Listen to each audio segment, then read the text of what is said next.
Hi everybody, it's Sonnie coming at you from Japan. I've spoken in other videos about how much Joe and I love using hostels. It's definitely our default choice when it comes to accommodations, and only when they're too expensive or maybe not in the city that we're looking in will we look into other options.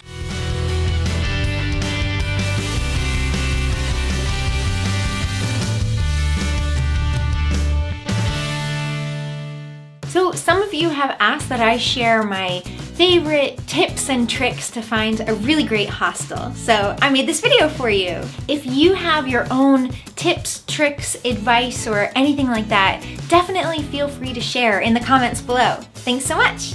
All right, let's get into it. Number one, know what kind of experience you're looking for. Are you looking to stay in a party hostel, drinking until dawn and then sleeping in all day? Do you want to be up really early for that awesome city tour? Are you traveling with your family and need something kid-friendly? Before you even start looking for a hostel, think about the types of experience that you want to have there. Number two, use a website and filter your results to what you want. We personally always use hostelworld.com. And no, they're not sponsoring this video. I really wish they were.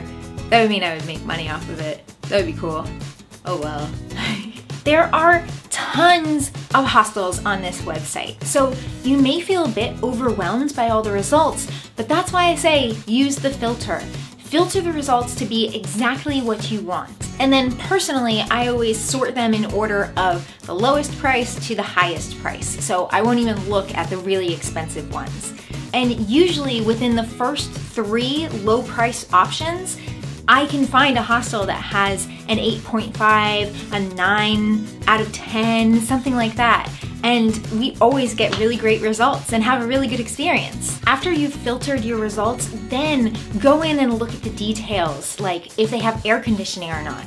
For Joe and I, that was something that we didn't really require. So in Crete, we actually found a hostel for €5 a night each.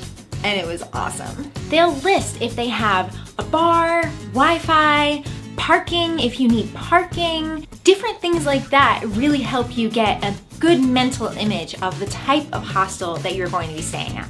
Number 3, go for a hostel that provides breakfast or at least has a kitchen. Most of the time at hostels, breakfast will just be maybe toast and butter and jam, but that still makes a really big difference when you can have that food in the morning and not have to spend money before you even start your day. These hostels may be an extra buck or two, but it still really saves in the long run. If they don't serve breakfast, look for hostels that have kitchens. I always prefer those hostels anyway, especially for a longer trip. We can go to a local grocery store, grab local ingredients, and use them in the kitchen and save a ton of money. And when we do want to go out to eat, we'll usually try to grab a good lunch deal since those are so much cheaper than dinner at the exact same restaurant. Number 4, read the reviews. You'll of course be able to see the little ratings, whether it's 8.5, 9.5 out of 10, whatever, but I always like to dive in deeper. Read a couple of the reviews, but also take them with a grain of salt. Most people who have a positive experience might not feel as compelled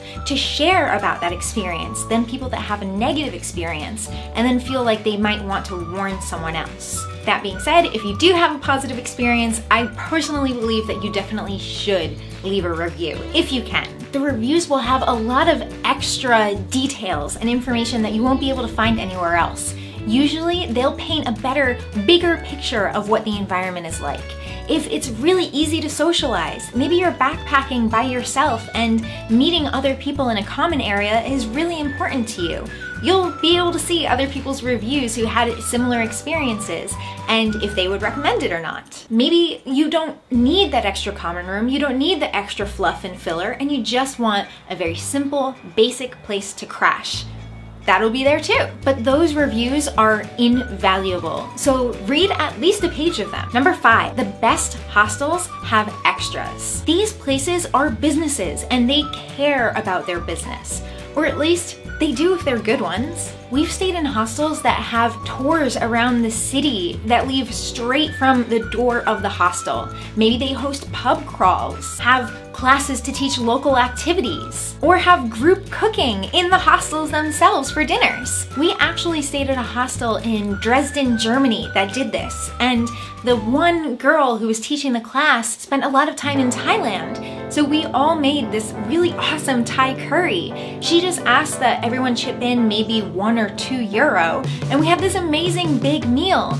We also got to meet with other people staying at the hostel, and then even more people came that didn't cook but wanted to eat what we made. If you're traveling by yourself, hostels like this can be so important for socializing, meeting new people, and making new friends. They show you that they really value your business and they want you to enjoy yourself. And hopefully you enjoying yourself will lead to more business. Number 6, location, location, location. Location is key to having a good experience exploring a new city. But this might come as a surprise to you because I personally don't always think that the city center, central location is the best one for a hostel. My personal favorite hostels are usually a pretty good distance from the center of the city, but they'll have a subway or a bus or a train or something that leads directly to the city center.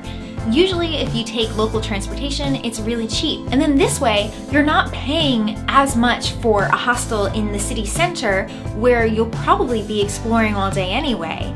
You'll go from the hostel downtown, explore the city, go back, and then you'll get to see a whole brand new part of the city that you wouldn't get to otherwise. These areas are usually much more local feeling and authentic, and I really enjoy asking the people at the hostels what local restaurant is their favorite.